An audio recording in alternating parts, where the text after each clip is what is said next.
Kapirasong alaala. Kapirasong alaala lang ang meron ako.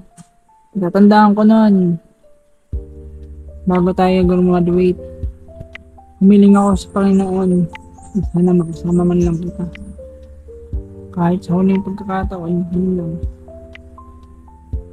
Hindi naman ako nabigo. At nakasama nga kita. Yun na siguro yung pinakamasaya kong sandali. Yung pagkakataon ay nagkasama tayo. Kasi alam ko naman, there's a possibility na hindi na tayo magkitang muli. Hindi ko rin alam. Hindi natin masasabi. Depende sa sitwasyon eh. Actually, wala naman sa atin ang problema eh.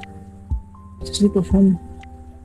Kung hindi man dumating ngayon, lagi mo itong tandaan na kailanman hindi ka mawawala sa isip at puso ko. Yun lang yung pwede kong magawa sa ngayon. Yung ipanalangin ka.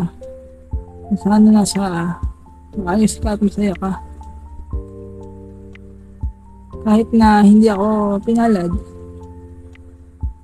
masaya pa rin ako kasi nakilala kita.